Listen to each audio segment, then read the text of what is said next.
What is going on, everybody? We are back for another episode of the ABJ Podcast. Episode 68, closing in on 70. We do have two more episodes this month. We do have episode 69 with HC Loke. And then we have the episode with Nubian Bear, the local rapper from Pottsville that I talked to. That's one has been pre-recorded with the new setup, so I can't wait for everyone to kind of see it. There's still more I want to do with it. Hopefully, I can get 2 or 3 more cameras. But looking like maybe the month of July and maybe August, we might. I'm still trying to like mull it over in my brain, but we might take off a little bit for the podcast. I have a lot going on in my personal life, new job changes, new things going on, so I may have to step away from content curating for a while.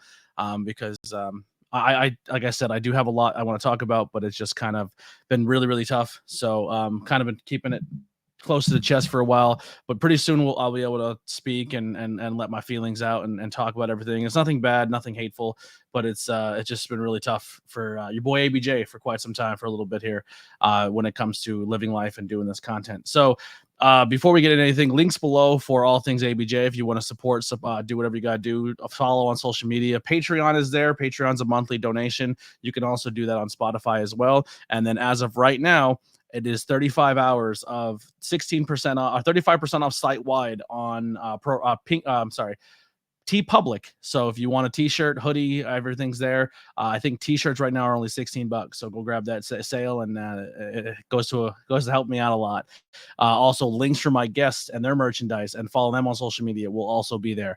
And we're going to read off the sponsorship here with Suplex Vintage Wrestling. Guys, it has finally happened. An entire store fully dedicated to vintage wrestling. They say it can never be done, but I have seen it with my own eyes. Suplex Vintage Wrestling is a store curated for wrestling fans by wrestling fans, located on 5th Street in Philadelphia, Pennsylvania, 1 block south of South Street in the heart of Queen Village. Their shop features the largest collection of vintage wrestling apparel under one classic roof.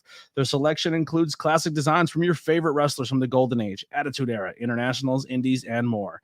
And if you're tired of watching premium live events at home, SVW hosts the best watch party since your friend Kyle's birthday party when you were 12. This Saturday, I believe, Money in the Bank, they are having a watch stream. It's completely free to go watch the pay-per-view. But if you go there, it's $10 for food and drink, and also your $10 gets you into a raffle. So your raffle will get you an opportunity to win an opportunity to pick one of 2 cases.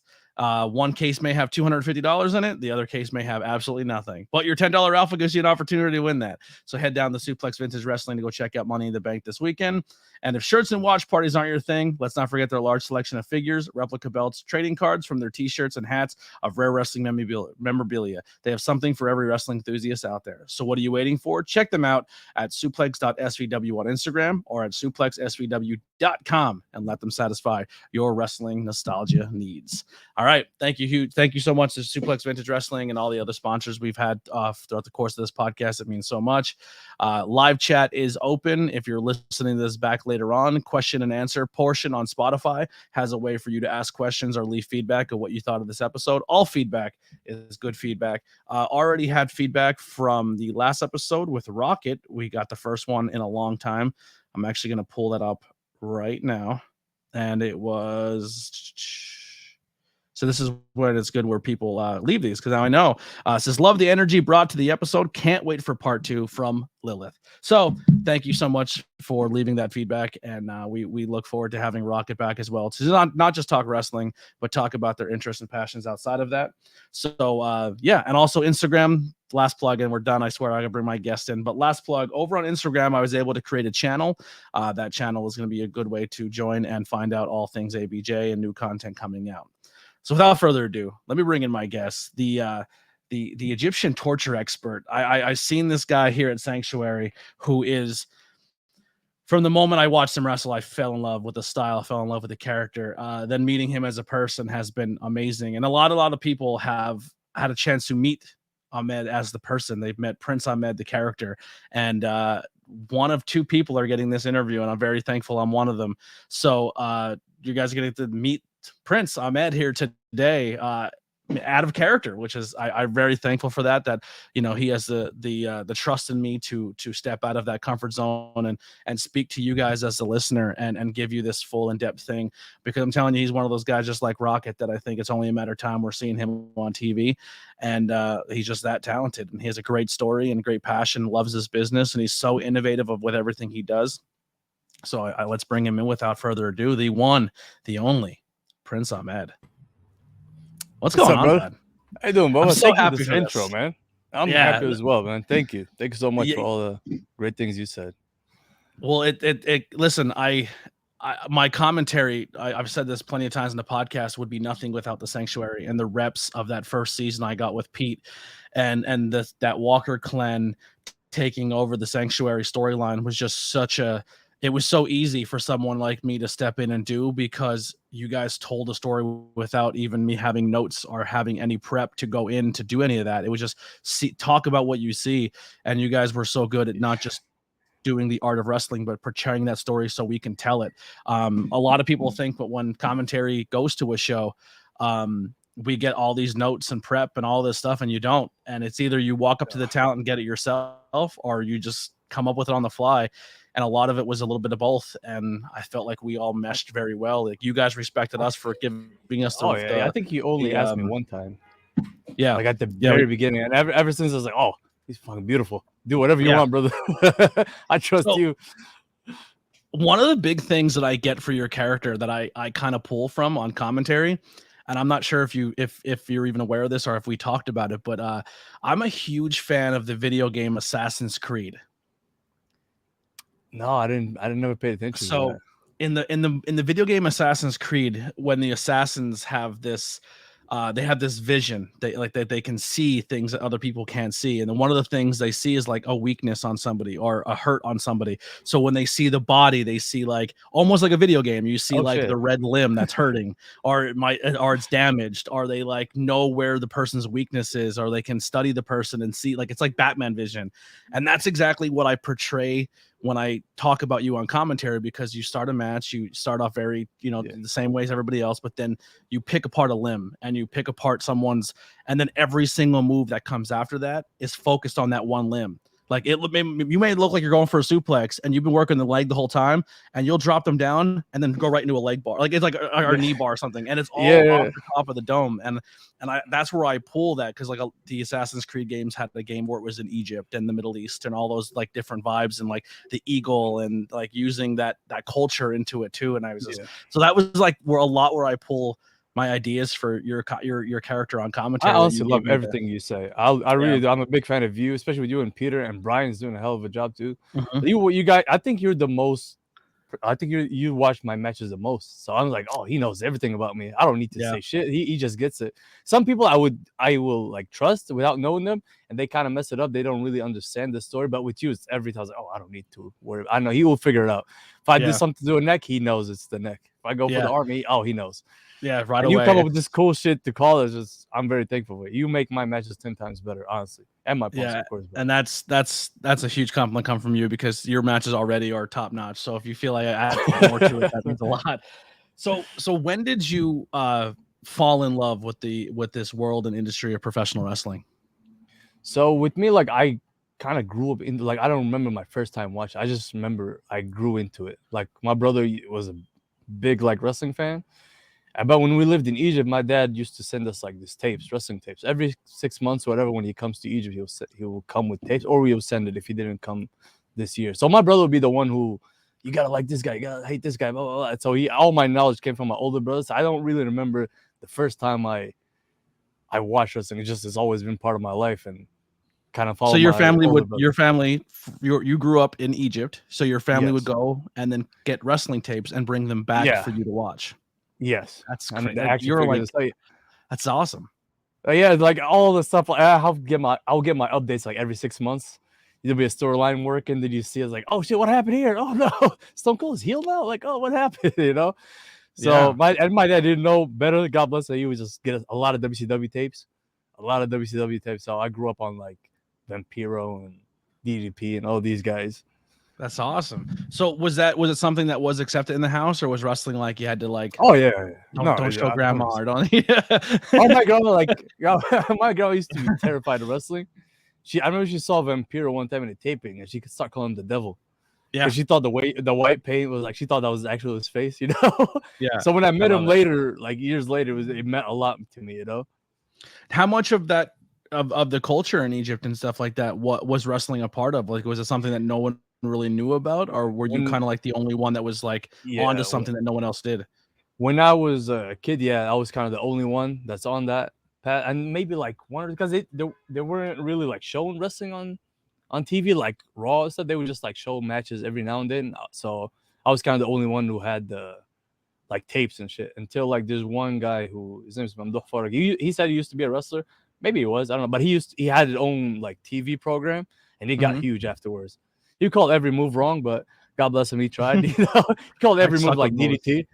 Yeah, He yeah, I called suck every at move moves. like DDT and choke slam and making shit up. You know, but he was the only source of wrestling, so everybody watched him. After that, it kind of got bigger. It kind of puts in perspective. Like I know we talk about a lot, like with the crown jewel events, and a lot of people have their opinions and Yeah. mixed opinions on it. But like I watch it, and then you see like the kids in the crowd, and then like hearing stories like you just said, like that's important for like Oh, wrestling to 100%. go Yeah. over there and like to kind of bring like groundbreaking things that's never happened Yeah. in that country, like women wrestling and stuff like Yeah. that. Yeah. And Yeah. it's super important, and it's cool that Absolutely. wrestling can cross that barrier as an art to help people see different cultures. And 100%, man. yeah. It's very huge, like outside America. So my dad, because my dad lived in Saudi before he went to America, and he said Mhm. like I think it was like every Wednesday they would put like this big screen in the street, and they just stream wrestling on it, so So people just like cool. go and watch. So it's very big, but like they didn't have like the source, you know, like to like Monday Night Raw, like 3 hours. I think now is different. When I Mhm. before I came to America a couple of years, they would only stream like it was a week behind, and it was like maybe an hour and a half of Raw. So there's a lot of cut out of Interesting. it. Yeah, Yeah, so you're missing a lot. yeah, When oh, when 100%. did you when did you transit well, growing up, going through the tapes and stuff, you said, like, you watched a lot Yeah. of those guys, but who's someone that stuck out to you that was, like, your favorite growing up? It was DDP. DDP? DDP, yeah, he was my favorite Yeah. because obviously it was like Rock and Stone Cold, but I have like remember I told you like I had a lot of WCW tapes. Mhm.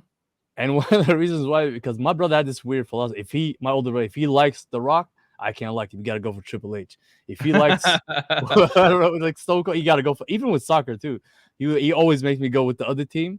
So with Yeah. WCW, I remember my dad, like he bought like these two action figures and sent it to us. It was Sting and DDP. And of course I wanted Sting. But my older brother said, no, no, no, you take DDP. I was like, no, but I want Sting. And of course, he felt bad that he took Sting. That he start selling me on DDP. I was like, oh, he beat this, and he showed the match with Bret Hart. And I didn't know Yeah. who Bret Hart was. And he thought, oh, he was a big deal in WWF at the time. He beat Mhm. Shawn Michaels and he was a champion. So after that, I was like, oh, okay. And I love the song. And after Yeah. that, he made me It's a fan of DDP. So I was just like, it's funny, growing up, I didn't like WCW. I felt if you were over there, you were a traitor, and I wouldn't watch it. I was strictly a WWE kid. But DDP was the only guy that I would, like, go in and tune because I loved when it was, like, DDP versus the world, like, DDP versus the Flock, oh, DDP versus yeah. the NWO, and I was like, "Yo, this guy's awesome," and then, like, learning his story later about how late he came into the Same, industry, yeah. like even me in this podcast, I'm thinking like, who's gonna sign on and watch and support a 30-some-year-old, late 30-some-year-old podcast? I'm like, yo, DDP didn't even start choke slamming people until he was in his late 30s. Yeah, it was So late it's never, 30s. and he's iconic, and like so he's a huge inspiration. I love DDP. 100%. 100%. Yeah. So when did you make that transition to say like, hey, I want to do this and I want to chase this dream and I want to become a professional wrestler? And how did that come about? Like I always had the dream of being a professional wrestler, but living in Egypt, like we don't have wrestling schools, we have nothing. So I was like, I kind of went to the wrestler, like route. My older brother is a dentist. I was like, oh, okay, I'll go to oral and dental medicine school too. And once I went there, and it was like my first year ever being by myself, and a couple near death experience had it to me, and like every time, like I was like, fuck, man, like I kind of don't want to be a dentist, like. And that was the first time you ever kind of live by yourself and making your own decisions. Yeah. Now, are you a dentist And in Egypt at this point, or did you come over to States? I just went like a year. I was in Egypt. Okay. I was just my first year, and I had like very bad like food poisoning. And I lived in this kind of ghost town where that's where my college was at. So it took us forever to find like a doctor, and he came and gave me a shot last minute. And the next day in college, I just like kind of crumbled, and the doctors there, they kind of put me in the clinic there, and they thought, hey man, you were very close of passing away. And when I was just sitting, and they gave me like the rest of the day, and they told me you could sleep here if you want. And I slept, and I was just saying, I remember I was sitting in the clinic by myself. I was like, man, if I would have passed away, like I would not be happy. I don't really want to be a dentist. My heart, I feel like there's something more. God bless everybody who's trying to do the right thing, and but for me, it's like, oh man, I don't want to feel like a zombie. Like, I don't want to just go to college so I can get a job, so I can find a wife and have nothing wrong with that. Eventually, I do want, but like in my heart, I was like, oh fuck, man, I kind of want more. Yeah. And now after that, like I just said, you know what, fuck it, I'm gonna go for it. It took me forever to come here too. Yeah. That's my next question. It's like people think when somebody from another country wants to come here, they're like, do it the right way, do it. You know what I mean? Like, but yeah, no. What is that process? Like you said, it took you a long time. So you had family who lived in the States, you were saying would come my dad and stuff. Yeah. So it made it a little bit easier because they had the American passport and all that stuff. My dad was a citizen.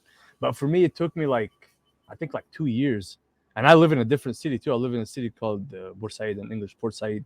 So I had to travel almost like 3 days, 4 days a week, where I have to go to Cairo, try to finish some paperwork, come back, go to work and all that shit, save money and try to do both, So I think it was like 2 years of like kind of nonstop every week. I would go travel like 3-4 hours to Cairo, try to finish it, come back, catch the last bus, Yeah. Now, when you knew you were coming to America, did you know that you were coming to New York? Like, was that like the landing spot? Yeah, because my dad lived in New York, and I was like, okay, fuck, who trains in New York? And I started looking at all these schools, and I found like Johnny. I was like, okay, and I remember I called my dad. At that time, he didn't really know. He knew like something was up with me. He know like I wanted to come to America, but he didn't really know why. And I thought, do you live in Brooklyn? I said, yeah, why? I was like, oh, I was just asking. I was just trying to like pinpoint, okay, where could I go? How could I find this Gleason's gym they talk about, So but for those, he just grazed over it because to him it's second nature, but to us wrestling marks, he's talking about Johnny Rodz, WWE Hall of Famer, and Gleason's gym in Brooklyn, New York City. So not only did he leave the country, but he landed in one of the most badass places of all time. Oh, 100%, yeah, 100%. Yeah. I made the right choice, even though it was kind of by fluke, but I made the right choice. Yeah, and like I said, there's a lot you could have landed on there, man. New York is a really cool scene for professional wrestling. This whole Northeast, man, Pennsylvania, New York, New Jersey, and then even up to like Boston and stuff, man. There's so much cool, iconic places of professional wrestling. So you get to America. Did you right away jump and go to the gym and go talk to people? It took me a little bit, to just trying to figure stuff out. Mm-hmm. Then I remember I talked to Johnny. I think I was like 3 months in or something. Like in America, I was just trying to figure shit out when I went and talked to him. Yeah. And I told him the story, and at first I was like, really? So you came from Egypt to do this shit? I was like, oh, I wouldn't have done that. I was like, oh fuck, really? He said that like first thing he told me was like, I felt deflated. I was like, oh fuck, it took me like almost like 2-3 years to come here, man. Like fuck. You're like, everyone's gonna love it. There's like, you realize you don't make any money in wrestling unless you're really good. Yeah, exactly. And he told me like, all right, Paul, and he told me the price. He did like later out. I found out he give people like he could work with you, but I think he didn't take me serious. He told me after, like, I didn't expect you to come back, so he just gave me the full price. I thought, could I work with something? I think I came with America. I think I had like from the money I saved in Egypt, like $300 or some shit. Yeah, so I didn't have much, And I told him that it's like $300. No, Pa. Like, give me the whole money, and then we'll talk. I was like, oh fuck. So it took me a little bit to get that money, and when I showed up, I was like, and I reminded him myself. I was like, oh shit, you came back. Oh, okay. I didn't expect you to come back, Pa. All right. Yeah. All right, Pa.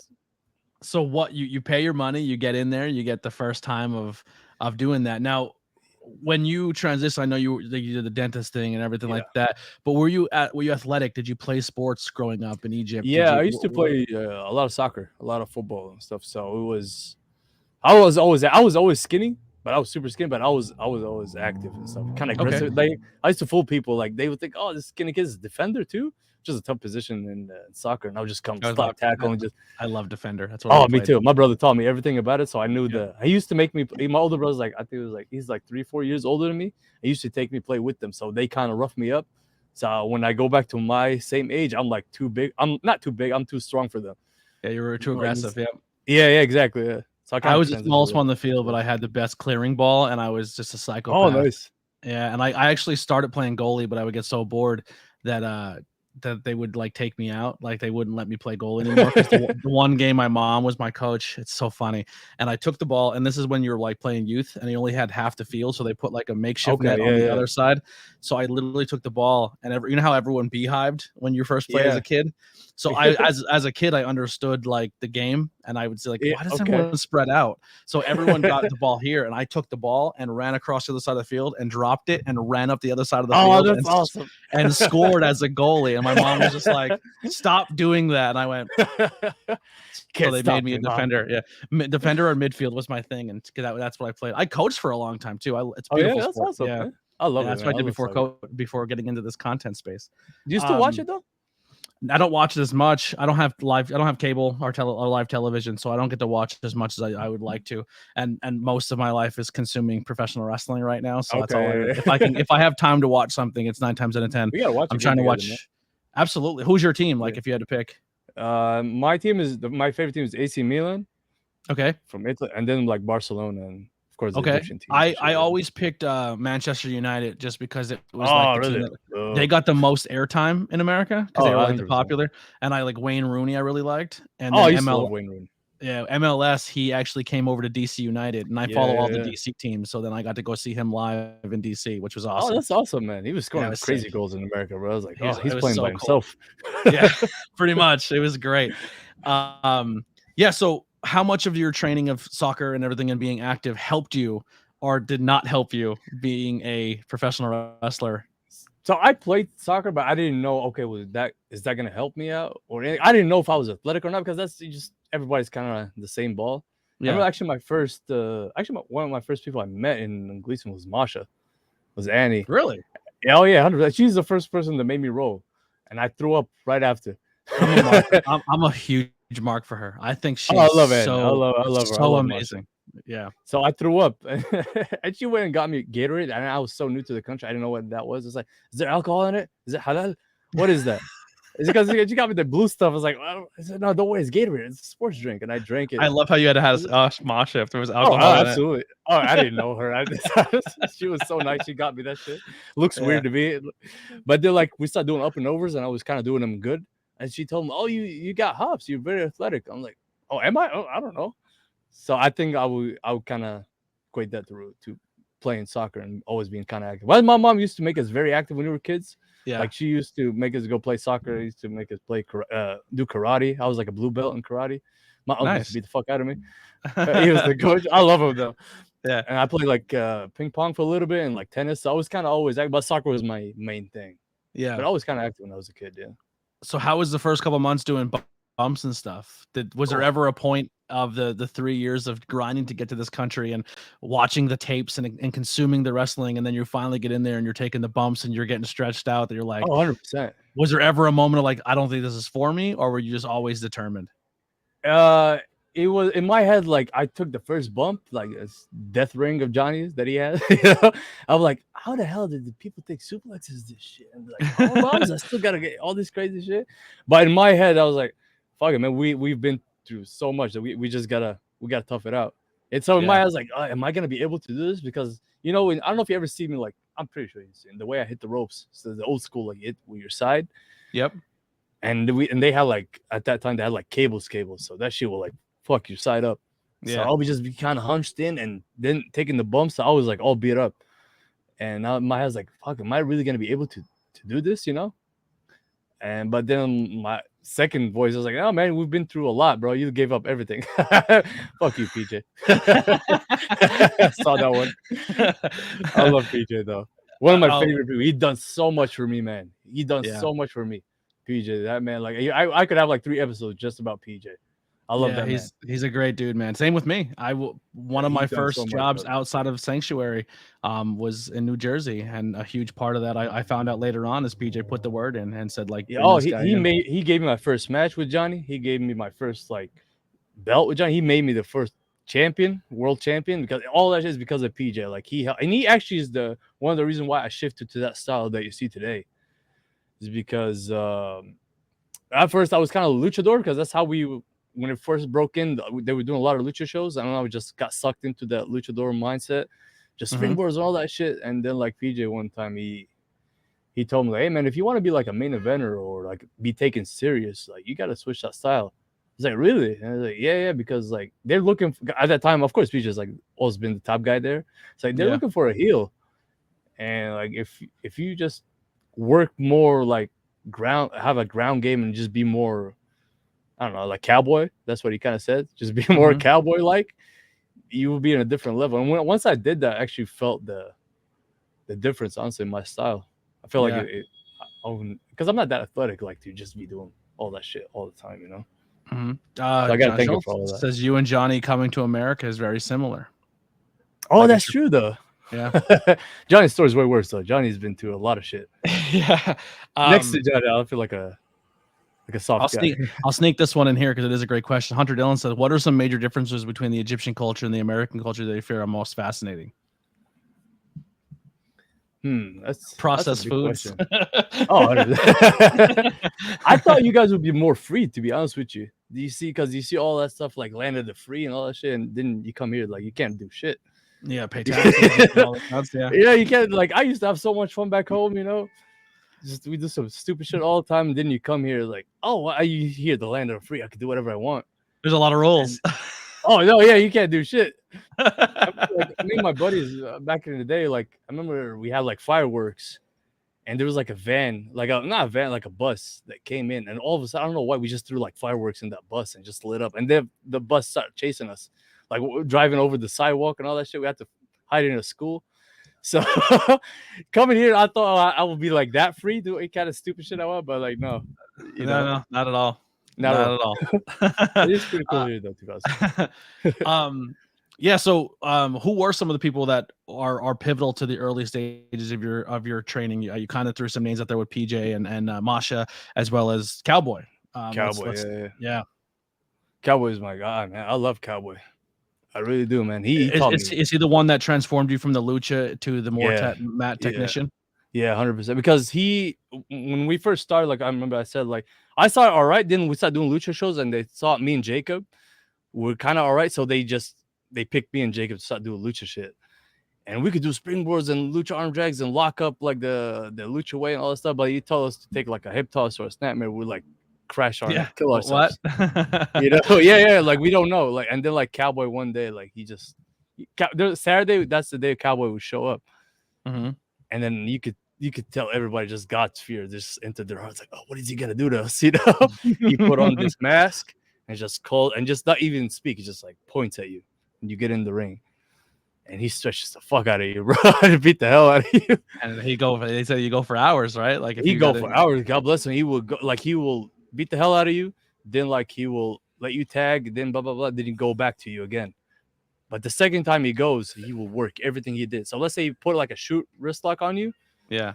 The second time you tag in, he do it work. You barely feel him. I see how you're gonna react, how you're gonna sell. And I sold it the same way when it was really applied to me. And he ever since then, he's just been, you barely feel him. Yeah. Then you could tell the other guys who don't know how to sell, he goes back to shooting on the not shooty, but like he's trying to really show him. Feel it so you know how to sell it. Yeah, absolutely. Yeah, and it really helped me out a lot. And then right after that, and he just kind of brought me to the side. I was like, come more. Like, and Cowboy has his own days. This Cowboy kid's like the Sunday. And he invited me one day. And ever since that, the first Sunday that he invited me in, I was like, okay, like I've been a Cowboy. Oh, 100%. He taught me a lot. All the faces and all the twists you see, it's all Cowboy. It's all Cowboy. Like I call my style is Cowboy style, but I put my little touch on it, you know. Yeah. Now you said you and Jocko, have you guys wrestled? How many matches have you guys wrestled since transitioning to your new styles? Together, like each other? Yeah, each other. We only wrestled in one match. It was a 3-way. Wow. That was like in Gleason's.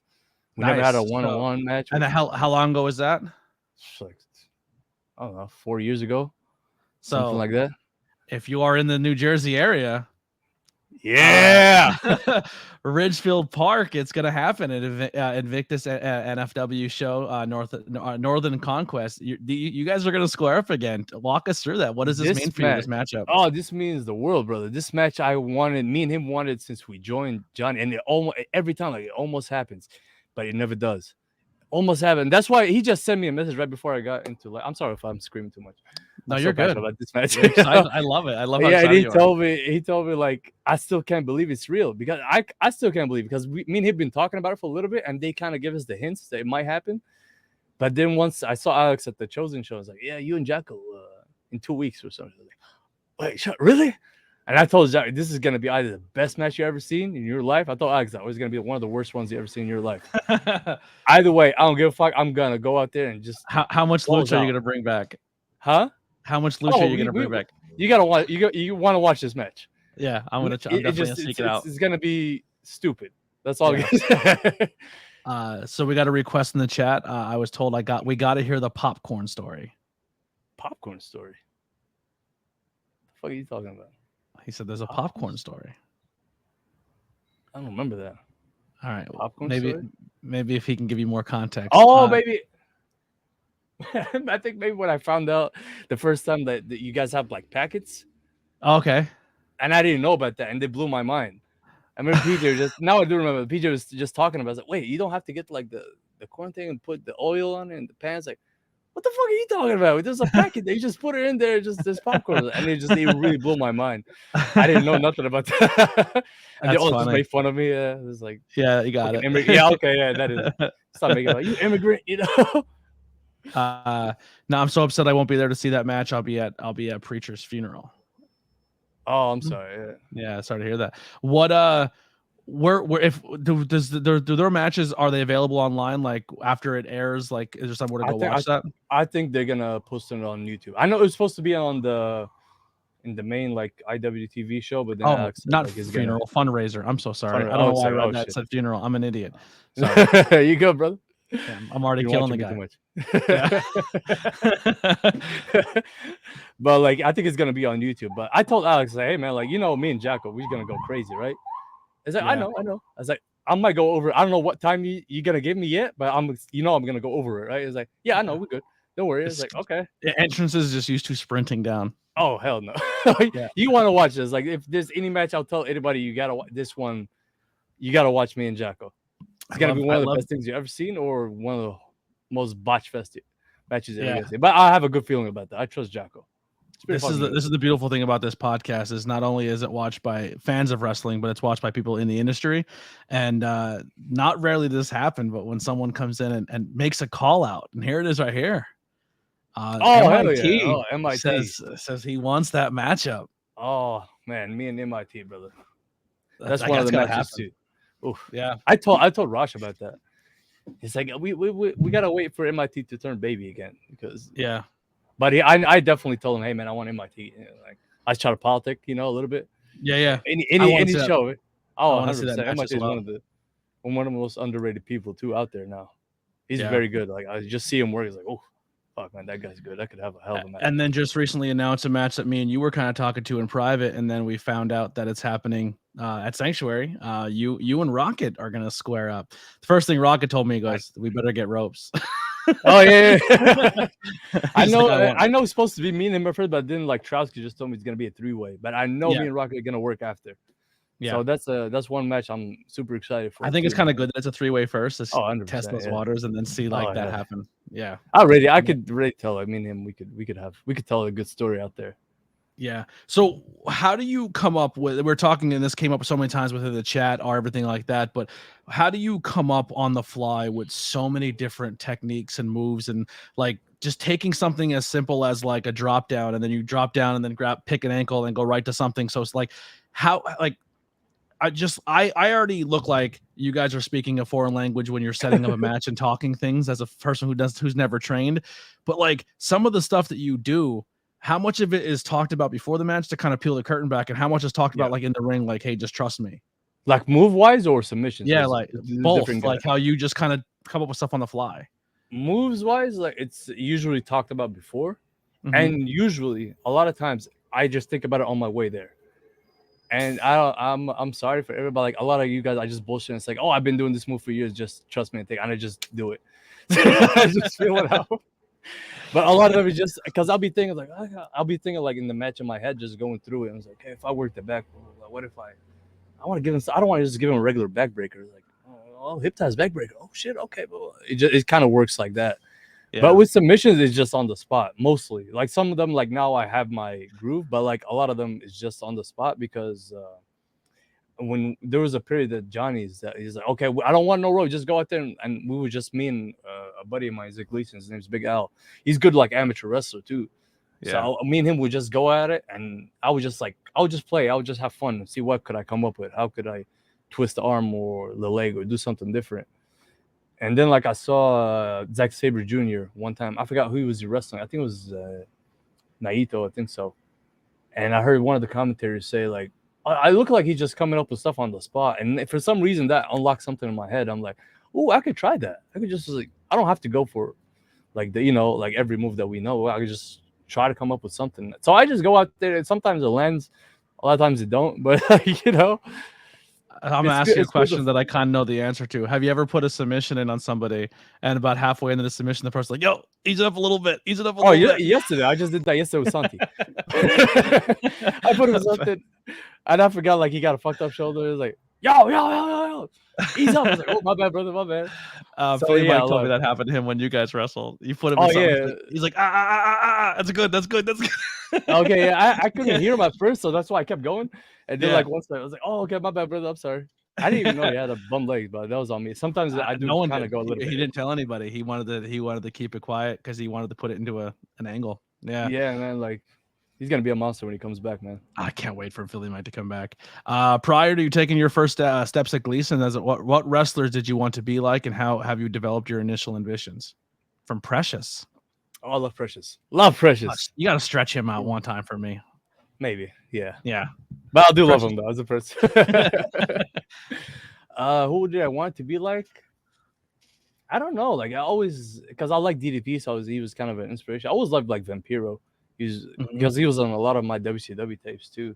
But I never really had like a wrestler that I want to be just like him, Once you came to America and started studying more and had the access to see more, who are some people that maybe you watched more? Nigel McGuinness. He's definitely a big influence too on that, the pick a body part and just work it. He really helped me with that. Just watching Nigel McGuinness, and I feel like I'm a mix of Nigel and I'm trying to be like Muda. I'm not as smooth as him, but like I love the work the Great Muda does. Like he performs everything, just hitting the ropes. Like he makes hitting the ropes look cool, and everything he does. So I'm trying to, at least in my heart, I'm trying to like balance both of them, like Nigel McGuinness and what's his name? If you start pulling out Poison Mist, I'll pop. I kind of want to do that, but my own favorite. Version. That's my favorite. I love Poison Mist. I watched Masha do a Poison Mist in a match, and I was like, she's my favorite ever. Yeah. I do have an idea. I will tell you off because I don't want to do it yet, but I would tell you there's an idea that I want to do. Something like that. I love how the questions are coming in. You guys are killing it tonight. So excited for Prince Ahmed tonight. So Zack Sabre Jr. versus Ahmed. Book it now.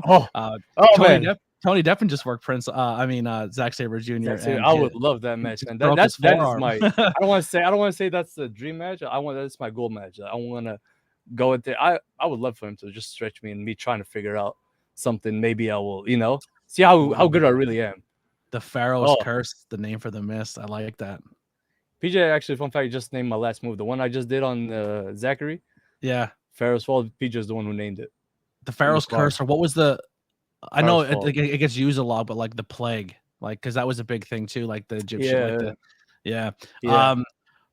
With fans not familiar with Ahmed, what are some best matches they can go watch, or matches that you can pick out to say like some good ones? I have a laundry list, but I'd like to hear what you say. I kind of want to hear your list first. I will take any match that you and Hawthorne did. I thought they were absolute magic and beautiful. You and Polino just recently was fantastic. I really liked you and Philly Mike. I thought that match was excellent at Smash Master. Ooh. I mean, like, so like I don't, I've never had a match that you were in that I was just like, that wasn't my match tonight. You know what I mean? Like Oh, I've really? never That means been, a lot yeah, to I me. never had No, you a never match told me that that. was just not That's a, awesome. like everyone has that one match. You're just like, Yeah. all right, Yeah. but like I've never had that with you. I'm gonna be completely Oh, honest. that's awesome. That actually means a lot to me. But on top of the list, he said I will put me and Santi. That match taught me a lot too. I'll get back to it, but like for now, it's me and Santi, me and Pena, me and C Pena, Battle Club X, me and Tommy, Tommy Prince from Texas, the one I just did like 2 weeks ago, was pretty good. These three matches, yeah, like I would put like PJ, but like PJ was early in my career, but like now, like if you want like let's say watch 3 matches of mine now, it's gonna be these three, like Santi, Steve Pena, and the one I had with Tommy Prince. And on top of the list that Yeah, you said, like Hawthorne and Andre, yeah. I love the match with Andre that he won the belt. Um, That was a great match. But that was like we, that's such a young Ahmed and young PJ. That's like I that's actually not want, even us if no PJ, more. if you get the footage of that, please send me the link. I want to That's watch that. such we're young PJ, young Ahmed, so it's I don't even count him now as Yeah. the new Ahmed. before so there you go. When did you transition to the character of Prince Ahmed? So before you were more lucha style, did you always lean into the Egyptian culture with your characters? Yeah, Or okay, so when did I you didn't really. fully transition into the Prince Ahmed Um, that we would know I now? it started when after PJ put me over for the world title at Johnny's. I got a phone call. We got Matt Striker came a couple times to the gym, and I actually was fortunate enough to work with him. He asked to work with me and stuff. So at that time, they were doing like they wanted to do like a new Lucha Underground in Hmm. Vegas, and he recommended a couple of us from Gleason's, and but Vampiro only picked me and my one of my best friends. He's family to me, Honcho. You know him, Psycho Pump, Matthew Banks, Buck Yep. Skinner.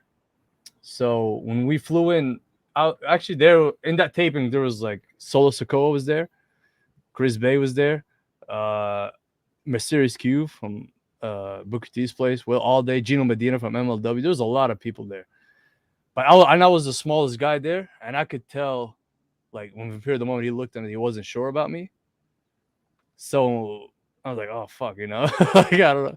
I could tell. It's How just was that seeing Vampiro in person after like it was years so of watching his tapes and it was so crazy. That's the only person when he called because he called me on the phone. I called right away. My brother in Egypt. I was like, you're not gonna believe who called me. And I'm like Vampiro. I was like, wait, what? And he like hung up and called me again. Like I was like, yeah, bro, like I it just that's the only time I actually marked out yeah. because I used to watch it when I was a kid in Egypt, like with videotapes. And crazy enough, the last tape I watched before I took the big trip to America was a Vampiro versus Jeff Jarrett match. Because I used to love it. So I just getting that phone call, I was like marking out and see him live at first. It's like, shit, man, like my grandma. And I don't have my grandma died when I was very young, so I have very very few memories of her. But that was one of the memories, just seeing him and call him the devil. Yeah. So see him at first from a distance, like, oh, that's fucking cool. You shake it, and then you see the disappointment in his face. Like, is that what you Yeah. brought me, Striker? This little kid. All right. So I remember it was a beautiful venue too. It was in Rio, in the Rio Hotel. They had their own fight dome. It's a beautiful spot. So Matt Striker kind of told me, I don't know why it just unlocked in me. He's like, be aggressive shit right before my tryout match. And I just went. It became kind of crazy. And then like Vampire just stood on the apron and I was like, curse more. We should be more aggressive. I start curse at me. So I start cursing at him in Arabic and shit. And I was like, oh, I hope nobody translate what I'm about to say because he's a big dude. Like he would snap me in half. Yeah. So that was kind of the beginning of trying to find Prince Ahmed. Then like they made me work with Chris Bay twice, Oh, and they kind of it was beautiful, man. I wish I have that footage. I worked him twice. It's fucking now you can beautiful. work Chris Bay's tag team partner. Oh, Ace here. So it's all so after that, like and they had like bro, it was beautiful production, TV and stuff, and they were talking about I miss Lucha contracts and stuff. Underground. Oh, it was beautiful. And they had like it's just like you were working TV and stuff. So they Mhm. were kind of giving me the hints and okay, you should do this, blah blah blah. So I kind of got that from there. And then I at first like that. So the original plan for Prince Ahmed was remember I told you that like is the last pharaoh chosen. He's the last pharaoh like chosen by the pharaoh. But in Yeah. order for me to become my own pharaoh, like and have my own mask and my own. I don't want to say God because it's against my religion to say that, but Yeah. kind of that idea. Yeah. Is to prove myself to each pharaoh first, to prove myself to Horus, to Subek, to Anubis, everybody, and everybody will have their own target, their own goal, and have my own gear with them. So that was the original plan for it, and I feel like and there's a lot That'd be of that'd be a sick piece of art of all the yeah. all the gods, and then you like kneeling before them with like Yes, your exactly. Yeah, oh, that'd be yeah. so sick. I don't feel it's a good thing to work towards. You know, like it's Yeah. you could fit that anywhere. Like I may not fit you in you because I just heard from them that I need to take you out or whatever. I feel like it's a good goal. Like at the end, you have your own mask or whatever when you once you accomplish that. But then, like I pitched that idea I remember I pitched that to Kevin Nash, and he told me this beautiful idea, but that it can't work on. It's not. It can't work on. It's gonna be very difficult to do on the indies, because Yes. when you work on in an indie show, not most people don't know you. So how are you gonna portray that in? You only have a couple seconds to sell Exactly, a character. yeah. And he said it's a lot. It's great, but he says it needs a lot of introduction.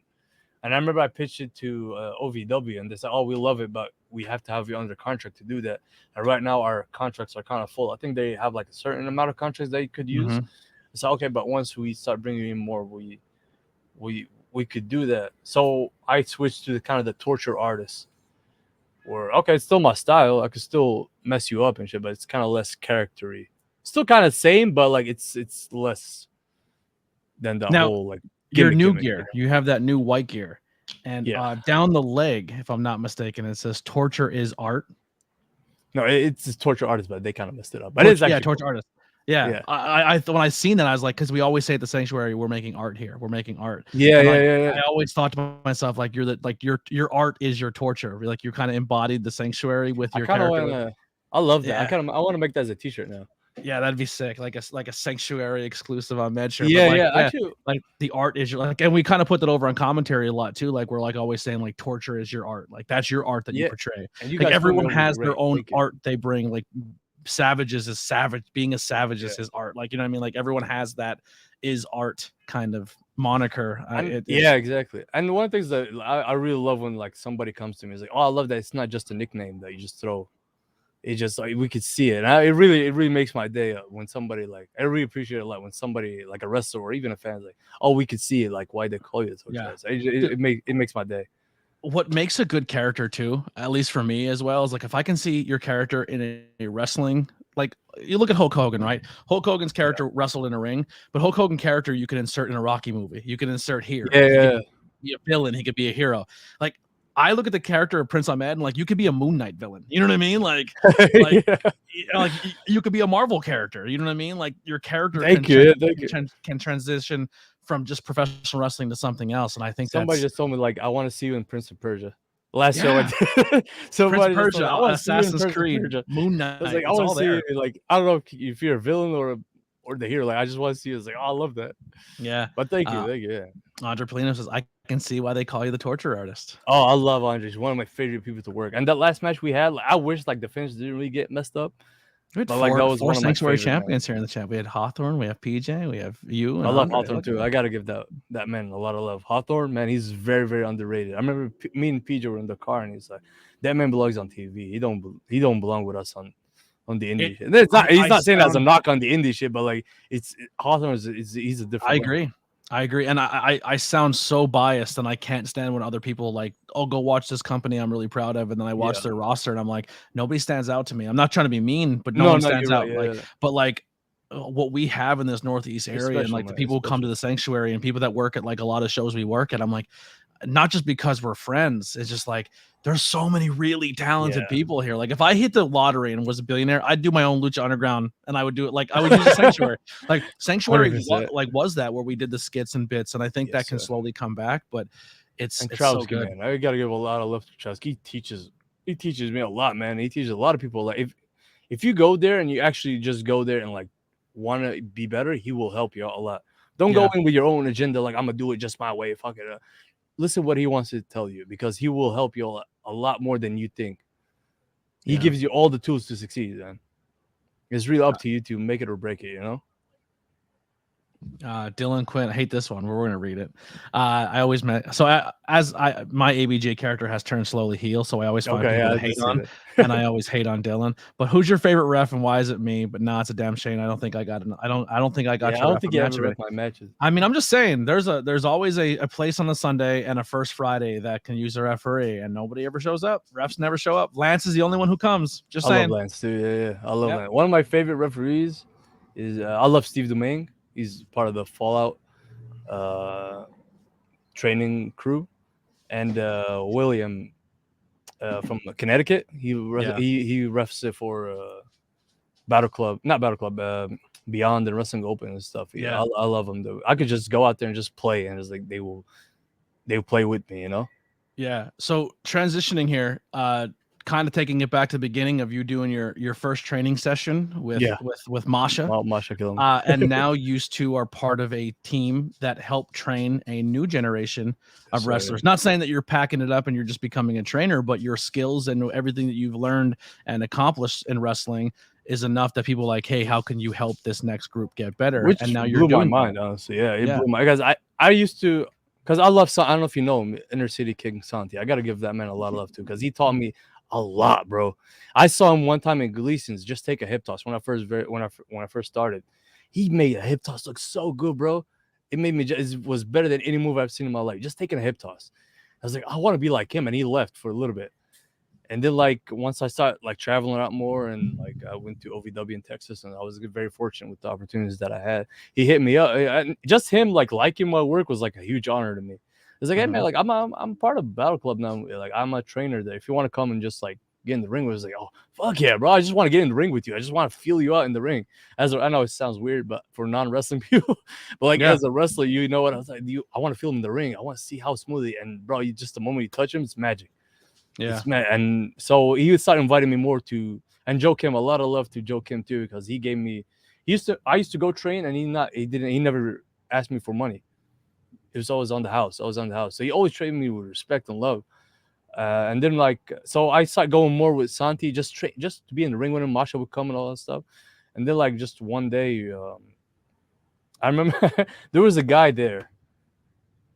I like him, but everything, but like, but I don't want to ever have like a match with him. I will tell you why after off air. It's really gonna, it's not gonna be good. It's not even. I'll tell you why after. But for there's a reason why I can't have a match with him. But we did a drill and fucking came out beautiful, right? And they're like, Joe Kim calls me over and says, Ahmed, could I speak to you for a second? And at that time, I didn't really speak to Joe Kim that much. Like it's always been high and by and respectful. And they always showed love, but we don't really have that. Hey, could I talk to you for a second? And in my head, could I talk to you for a second? I was like, oh fuck, is he gonna ask me to work with him? Because oh man, I love Joe, but I can't do that match in my head, And oh shit, one of my favorite matches, Santi and Ahmed. Okay, so so Joe's like, Ahmed, do you feel comfortable? I was like, oh, he's gonna ask me that fucking question. Do you feel comfortable becoming a coach? It was like, wait, what? Me? Yeah, becoming a coach with Santi because I want like each class to be different. Like, let's say like you have a school, like you have English and math and biology, whatever. Like I want like you and Santi to be a class, Masha and Akira be a class, and Steve Domingue and Mike Law will be a class. Like, oh hell yeah, man, absolutely, man. Thank you. I didn't know if I'm good enough to be a trainer. Like who the fuck am I to tell people like, oh, you're doing it wrong? In my opinion, you should do blah blah blah. But I felt comfortable doing that with Santi. I would bring you into a school not just for your ability, but your mind state and your determination. Because not many people are going to pick up their entire family and their entire life and leave their country to come to America to chase a dream that may or may not pan out. Yeah. You know what I mean? Like, yeah, thank you though. So like when a wrestler is going through, even myself, man, I go through a lot of like, oh man, maybe this should be it. Maybe I should pack it in. Maybe I should just change up my course here. And then I hear stories like yours. It's like, mine's so insignificant. Like, it really feels that way. And it's not like to have like a pissing contest, but like that's a lot to leave everything you know and everything you love. And like not many people in society in America in general leave a 15-mile bubble of their home. Because that comfort. And for you to leave all of that for this industry, I would put you on any roster or any team or any coaching staff if I had the ability to do so. Because that's I don't want to even that's say a that huge jump. I don't want to like say, oh, it makes me better than everyone. It don't, man. It It just is doesn't, but something. Yeah, that's a it's tough mental block to get through. And yeah, it sometimes really hearing that is. story can help people be like, all right, I need to reset. You know what I mean? Yeah. Like, When I yeah. tell that story, I use it to like, hey man, you actually, I promise you're a lot tougher than you think. Because Hmm. I came from this like, okay, because in Egypt we're all very family orientated and like Yeah. everybody's together. And once I said I want to get out of that, like everybody was kind of against me. I don't blame them though. They didn't do it like maliciously, but like, if you you're gonna leave dental Scary. school to leave and just go do something as crazy as wrestling, you do slap your legs for sound effects. It sounds kind of ridiculous. I do get that, but everybody was against me for. They were trying to like wake me up. I remember there was a little bit of period of time they thought like I had like black magic on me, and they're like they would bring like all these stuff like, hey man, somebody did black magic on you. Something's not right, and they You want saw. to be a wrestler? Oh yeah, because it sounds so weird to them, and I God bless them. I do understand, Do they but ever like, watch your matches and see your character and still think that because you play oh such yeah, an evil character? yeah, He's amazing. Everyone back home, he's amazing. He's such a sweetheart. We're happy to have him. Thank you. thank you. But yeah, there's like, oh man, that's the devil in you. We see, because I remember my mom, she came and watched me only twice, and I was like, I can't believe that's you. Like, you're not the same Ahmed that. I was like, I almost didn't recognize. Like, she stopped booing me. And I love my mother though. I love it. I love that. She was. I love her for a reason too. That even though we have this such a like we're very certain about like our mindset and stuff, we can't. She was the first person to come and talk to me about it. It's very difficult. Like, it's not like American moms and stuff are like, oh, we're gonna talk to him.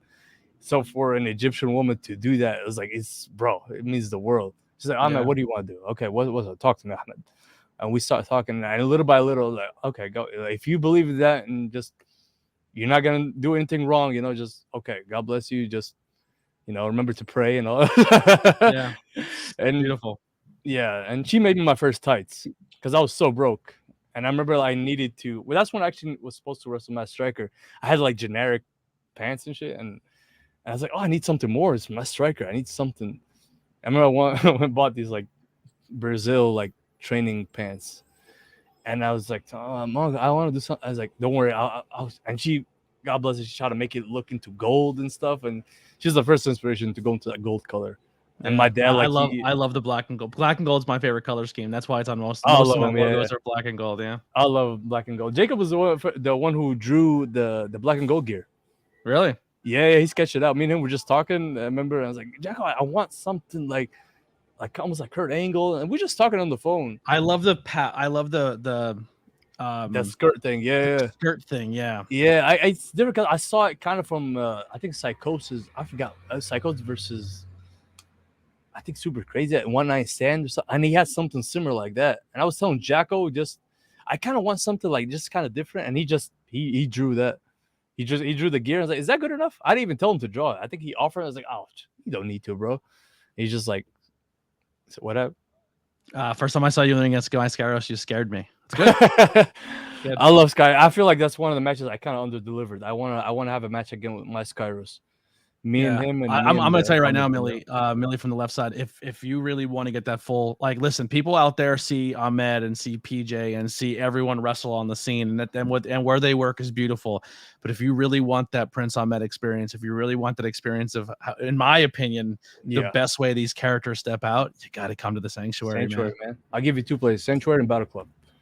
Yeah. These are two places where, like, okay, I could be Ahmed. You got to see some work.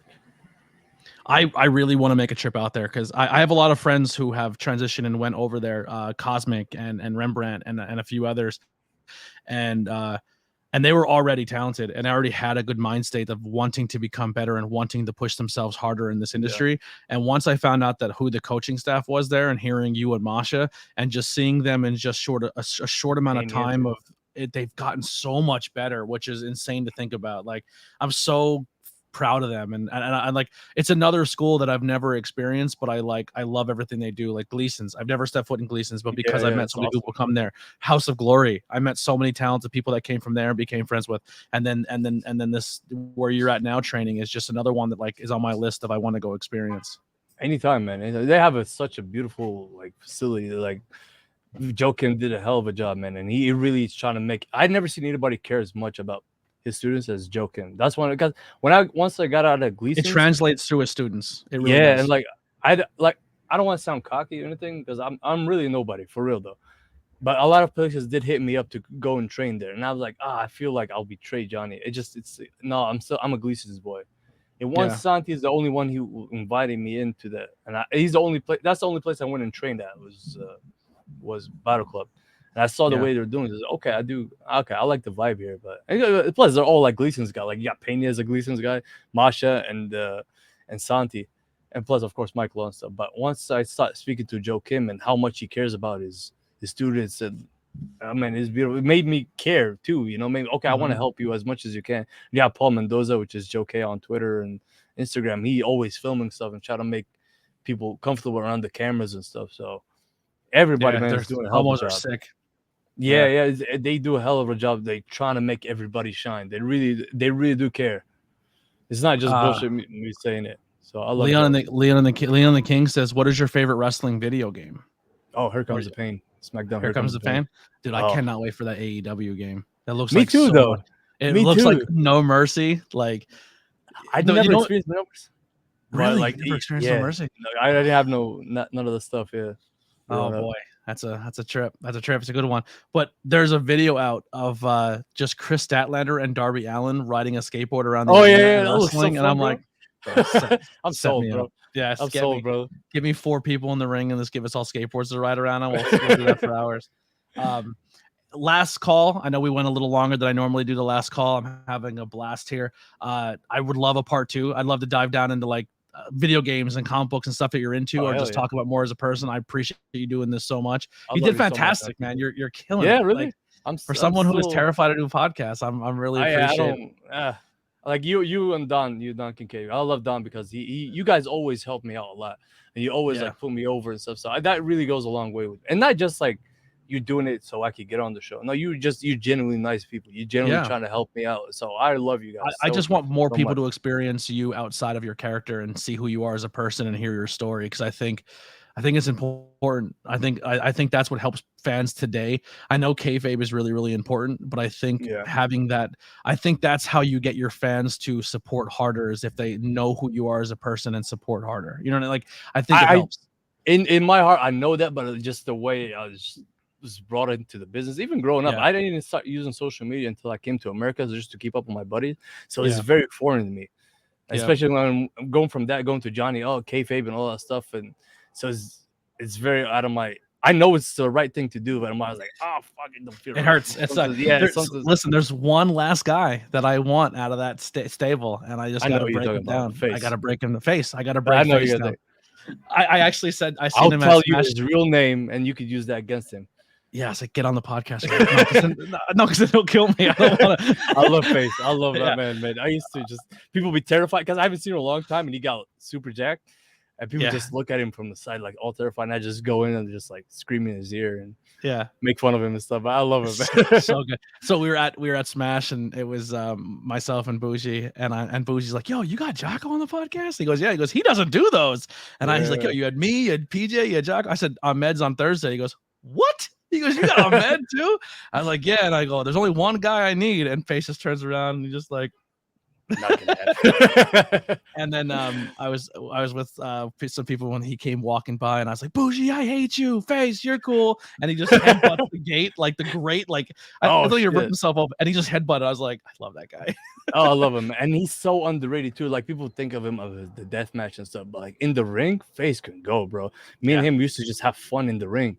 In Gleason's, bro, like I was just, man, the amount of shit with the spots we came up together. I used to put like Face in a tiger bomb and pick him up, and midair he would flip right into a crossface midair, and we just bumped together. Oh, it was so beautiful, bro. Crazy. We would do some crazy shit, me and him, and John would come yell at us, of course. Pa, what are you doing? You can't do that here. But he's very, very underrated too. I'd never seen someone captivate a crowd and get people chanting him and getting into his match, face or heel, more than a guy who never talks. He never says a word. Star, man. He's a star, brother. He's a star. I gotta give love. Making Face break and laugh is my fave. I totally agree. It's beautiful, but then once he really gets mad, it's kind of scary because I used to piss him off a lot. a lot. I Just would. run I out don't. to I get don't the ever drink. want to see that man seriously angry. I'm leaving the building. You're all on your own. But I actually I pitched to Face joking around and Bougie. I said, you know how you guys have to break up now, right? And he goes, what? I said, what are you going to be in a couple weeks, Bougie? And he goes, what? I go, and this girl's like, a dad? And I was like, yes, no. And I go, what is he? And they're like, the MILF hunter. I was like, there you go. Oh man. And he's like, I love it, but I don't want that. No, all right. Stop playing around, Anthony. Yeah, stop joking. He's on my team. Here we go. We'll get the last couple questions. And once again, thank you so much. No, thank you, brother. If you could write a letter to a younger Prince Ahmed, what would it say? To a future Prince Ahmed? Just trust the process, man. It's just go with it, because of course, man, you have a lot of doubt when you're just changing your whole life. I was like, hey man, like, oh, could I do it? Fuck, man. Yeah, and it took me a little bit, to really buy into that. But like, hey man, just go for it, because you only live once, brother. Especially if I'm not harming nobody. I mean, in the ring I am, but outside, I'm just minding my own business, man. God bless everybody, man. God bless everybody. And even if I don't like you, like my mother always says, God bless you, but away from me, brother. Yeah, I still wish you nothing but love. I want you to eat, just not at my table. Yeah, exactly, brother. Like, and even I don't hate on nobody, because if you got something, brother, that means you've done something right. Yeah. So I just focus on myself, and God bless everybody around me. But I would say just trust the process. What match would you have someone new to professional wrestling watch? I got to see you this past week in the Sanctuary, and it was magical. So this weekend, is my friend Lily. She. I'm gonna say this again, and I'm not saying it to pick on you. I'm just saying this. She knows like Cena and The Rock, but one of her favorite movies is They Live. But this is how out of wrestling she grew up. It doesn't know much about it. She didn't know Roddy Piper was a wrestler. Yes. But so this weekend she got to experience Smashmaster and Sanctuary. So they were her first ever wrestling matches. I think I did talk to her last time. Yeah, she's a cool person. Yeah, very cool. So as what would you recommend to her as a wrestling fan, like a match that she has to go watch? I love the Rock and Stone Cold, man. WrestleMania 17. I love that Rock and Stone Cold. And you have Peacock, so you can go find that. Yeah, like that was my match when I was a kid. Like that was one of the matches that my dad I don't know how the hell he got that WrestleMania pay-per-view. Yeah, but that was one of the matches that I had, and I love it.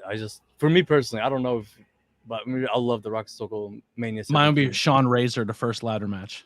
Okay, I love that match too. I watched that as a wrestler, because I wasn't really exposed to that as a kid, but I'm talking just as a fan. Yeah, absolutely. People don't understand how amazing Ahmed is outside the ring. Is legit and one of the most genuine guys in wrestling. Dylan is putting it on heavy for I love Dylan, man. He's one of my favorite people. And that man goes through a lot, and he's a tough man. He's a good dude. I love him. He's a good dude, man. I love that guy. He's a brother. Face is a physical machine. Yep. And then any other independent wrestling scenes that you have your eye on? I'd love to see you in the KC area against my guy Luke Langley. I would love to go anywhere, honestly, bro. I want to wrestle everywhere, and that's shoot though. Like whenever somebody asks me, it's like, okay, like where do you want to go? Like AEW, WWE. In my heart, for real though, and it's not bullshit. I want to go everywhere. I want to wrestle for TNA, for Impact, for AEW, for Ring of Honor, for Japan, everywhere. And you did get to do New Japan America, New Japan Strong. Yeah. I was fortunate with that. I was fortunate to have like an Impact gut check tryout, and they invited me to a show after. There's some stuff, but I really want to work everywhere, because you learn so much, man. Just working different people, different styles, different environments too. It's just you become a better wrestler. Like AJ Styles, bro. You watch AJ Styles, he's been to everywhere, and look at him now. Yep. Like that's kind of the route. It's the long route, but like that's the route I kind of want to take, where I just go everywhere, experience everybody, but then at the end you just build your own thing. That's the beautiful part about a promotion too. Like a lot of promotions, I feel like, sure, they go and they want to put on matches and they want to keep their locker room tight and they want to do that. Yeah. But if you look at places like the Lucha Undergrounds, you look at the ROHs, you look at Japan, you look at like some of these companies on a bigger level, is like it was such a breeding ground for so many talent to come in and collaborate and work with each other, and like PWG, and it became this place that everyone kind of came in, and everyone got to, like how you said, touch. You know what I mean? Just a simple touch in the ring, or talk to each other backstage. You learn, and man. network, and it's insane how much someone can learn in wrestling on a 15-20 minute before match interaction. before and It's after, and crazy. it's beautiful. And like I had like it started feeling it more and more now because the more I'm aware of it. But like I had a match in Texas with a guy, I love it. His name is Lou Gotti, and he's a trainer. I didn't know he was a trainer at the time, but he taught me so much. Like I'm kind of it's kind of hard for me to put stuff together, and the way he just taught me is like, oh shit, it clicked. Then like I wrestled Santi, and I like I said, like I always wanted to work with him, but he would teach you some stuff that there's another oh shit moment like where something unlocks in your head. Where like Santi is all about like creating moments and stuff, and like you wrestle a guy like Penny, he taught me a lot because he just brings the fight out of you as a fight, but he knows how to construct it. So combining all of that, man, you tell a story and like put a spots together and bring the fight. Imagine put all these three together. It's like, oh shit, you're a hell of a wrestler. Then I'm still not there yet, but I feel like just touching these different people from different sides, it teaches you a lot. The person who taught me that, not because I've never stepped in between the ropes, I've never trained, but the person who taught me how important just booking somebody against somebody in a show can be for someone's growth was Christina Marie. Christina Marie, very, very talented. And I think that Zoe Starks, if Zoe Starks is on TV, Christina Marie should be on TV because I think they're very similar. I think they're just as talented as each other. But Christina Marie said like she struggled and she didn't know if she fit in and she didn't know how she was doing or where she stood. And then PPW put her against Mercedes Martinez twice. And she says just those two interactions and those two matches with Mercedes Martinez made me who I am now as Christina Marie. And I was like, that's insane. And I always think to myself as like when someone goes to an actual school and that school brings in people, or you have a school where like, like just not to bring it up again because I'm a giant mark for you, both of you, but like a you and a Masha and all those other talented people are there all the time working with you. Like if you don't get good in that scenario, it's on you. You know what I mean? Like it's like an NXT, like if you go to NXT and you don't excel, like how, like you're getting those experiences that people in the independent scene only get for an hour or two, and 100%. You're getting it every day, every week. And with Battle Club, like they have like Masha, you have Akira, MLW now. Akira's amazing you have too. Steve Pena is killing it all over the fucking scene. You have Santi, in my money, best wrestler I ever seen in my life. You have Mike Law. Mike Law is fucking beautiful and everything. Got great promo. You have Steve Domingue, who was a referee, but his perspective on the business is so different that like, oh shit, okay, because he sees it from a different side too, that his knowledge and his opinion is so valuable. Like I'm gonna put myself, because I'm the least experienced out of all of them, but just having all these guys around, like brother, if you don't really make it, and having Joe helping you out and giving you opportunities, and having Paul Mendoza just film me around trying to make you better, that's really on you though. All we ask for in return is just effort. Yeah. And you'll see, I guarantee you, if you show us effort, you're going to see the results of it. Totally agree. Well, to close here, Prince Ahmed, where can people find you and anything else that we didn't talk about that you want to cover? You can find me on Facebook under my real name, Ahmed El Salakawi. It's a long ass name, but I think if you write Prince Ahmed, it'll show up. Yep. On Instagram, it's Prince Ahmed, but the Ahmed is kind of A.H.M because there's a million Princes Ahmed on Instagram. And on Twitter, unfortunately, is at Real Prince Ahmed. I don't believe myself. I was like, oh, I think you deactivated it. I think it's deactivated. Did I? Yes. Twitter? Yep. I just posted something today. I don't know. Well, if I went to your Twitter via your pro wrestling tees and it was deactivated, so you might have to update your pro wrestling tees. Oh shit! Okay, maybe I did. When I was doing the links, I found that out. Okay, I thought you just kind of went to one social media. No, I just posted something today. It's crazy. Yeah, and get Prince Ahmed merch. His merch is sick. I love your merch. You have really good merch. Thank you, brother. Thank you. Means a lot. Shout out to Jesse LeBoom. He's also a Johnny guy, but he makes all the logos, all the designs for us, and he does everything. If you want him on your show or whatever, he does whatever you want. I'm down, dude. Anyone you think is a good conversation, I trust your judgment. Send him my way. You gotta get Honcho here, man. Matthew Banks, and you gotta get Santi too, brother. Both of them. Get them. Send them over. Honcho and Matthew Banks, because he's a brother. Matthew Banks. Before I do anything in wrestling, I just ask his opinion. Yeah. Before I go like do something stupid, it's like, Matt, what do you think? Blah, blah, blah, blah, and I just go bark out something, and he's so wise in the business, in the business and outside of business, that he would just calm me down. And Santi is also a brother of mine and Cowboy also too. But just try to get Cowboy. Fuck all these guys. Try to get Cowboy. Cowboy's on the list. I want to interview Cowboy, but I told Cowboy one of these weekends or one of these days I want to go with him, and I want to go experience. I want to just go to Gleason's. That's awesome. Oh shit. Yeah. It'd be a full moment for me, because like I just hearing all of your stories now and getting that feel of where you guys came Oh. from, and always talking to Cowboy about it. Just to walk in now for me, just absorbing all that would be very I would magical just and show up special from for the me. side because I don't want to be near him next to a ring. Yeah. I would just see him. No, hell no, I don't want to get in the ring with Cowboy. He would beat the hell out of me. Even though now you guys think, oh, Ahmed stretches out people. Oh no, Cowboy's a different level, bro. Yeah, he's an animal. I shake his love hand. I'm like, please God, don't grip me up and bring me in. You know, I've seen one I'm guy glad it try stays to- as hugs. One guy tried to like really shoot on him or half-ass shoot, put like a choke on him. Cowboy immediately, just 2 seconds, like, oh, put him in a hold and grabbed him by his chest. And like, if you ever try to choke me out again, I'll kill you. And then like I just believe dropped him. him. And the guy like after just got out of the ring and Cowboy just took his mask off and like nothing happened. He Yeah. went to him and was like, "How you doing, brother?" And so he shook his hand. It was like, oh, Yeah, man. scary man. Yeah, But scary man. what But an amazing beautiful, man as well. beautiful man. He's a papa to me. Yeah. Schultz says those hands are evil. Hell yeah. But those hands make a lot of people very good. Hell If- yeah, yep. man. That's macho So, style, man. Yeah. Dude, Jesus. First ever women's GCW champion. Yeah, like, geez, Bro. the best. Hell yeah, And brother. Impact needs to pull the goddamn trigger on her. I think Sick of I it. think they will. I think they will. Oh my God. That Impact's women's division is low key so good.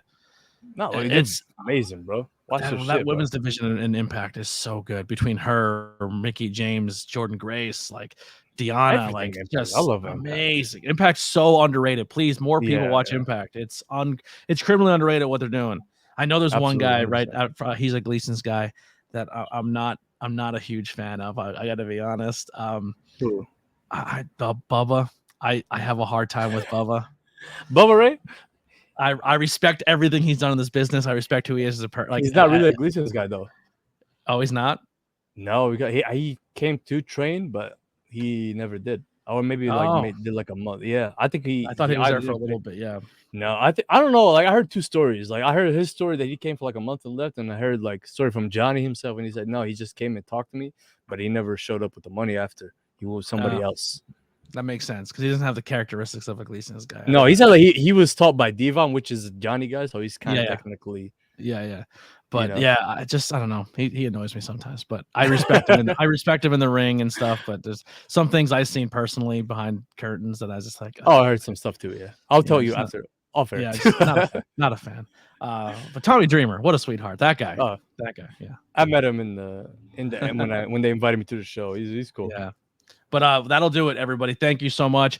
We'll be back next Monday at 7:00. HC Loke will be on the podcast. Oh, I forgot. How the fuck I forgot to mention HC Loke. He taught me so much too. Yeah. He was my first match at the Sanctuary. Yes, he was. That's right. Yeah, it's crazy. I love miss that man. HC Loke coming to Sanctuary. Me That was too. really fun. He would bring his kid. His crew of kids is so good too. Yeah, fucking good. TJ, So Epic, good. All these Yeah. guys, man. Oh fuck, man. Syrian Rain, all of them. But we'll see you guys next time. Thank you so much for everyone coming and hanging out. Make sure you share this podcast. Put everything out.